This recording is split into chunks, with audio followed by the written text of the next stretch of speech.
नमस्कार दोस्तों। अगर आप हिंदुस्तान में रहते हैं और आपको सुसाइड करने का शौक है तो सुसाइड करने की ज़रूरत नहीं है, क्योंकि आपको मारने के लिए हिंदुस्तान का विकास ही बहुत कुछ कर देगा।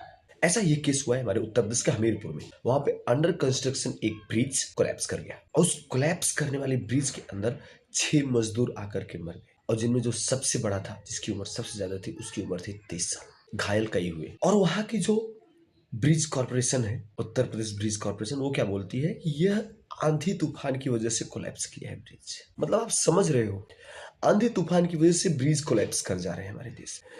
आंधी तूफान से छोटे मोटे जो बहुत लंबे पेड़ होते हैं, बहुत कमजोर होते हैं, वो शायद गिर जाते हैं। ब्रिज आंधी तूफान से गिरने लगे तो किस हद की भ्रष्टाचार हो रहा है हमारे देश में, आप समझ सकते हो। और मृतक के परिवार को 5 लाख रुपए मुआवजे का ऐलान किया जाता है, घायलों को 50 हजार के। तो क्या मृतक के परिवार को 5 लाख के मुआवजे ऐलान कर देने से जिसके परिवार का वह सदस्य चला गया है, भरपाई हो जाती है?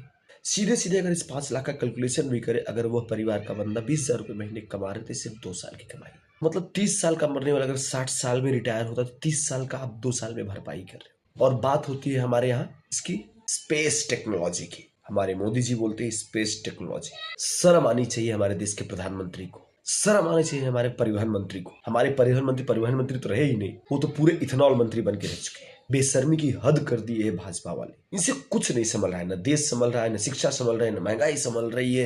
एक चीज संभल रहा है, वह है भ्रष्टाचार। जनता ऐसे तो कुछ बोल नहीं पाएगी, क्योंकि हम आप बोलेंगे या तो किसी केस में जेल में डाल दिए जाएंगे या फिर सुनवाई ही नहीं होगी। लेकिन जनता बोलती है, जनता बोलेगी, जनता 2029 में बोल के दिखाएगी आपको जनता क्या कर सकती है आपके साथ। समय रहते सुधर जाए, अन्यथा ज्यादा जनता आपको ऐसा जवाब देगी कि आप अपना शकल दिखाने लायक नहीं बचेंगे। इन सारे वाक्यों पे आप लोग का क्या कहना है, कमेंट बॉक्स में जरूर बताएं। नमस्कार।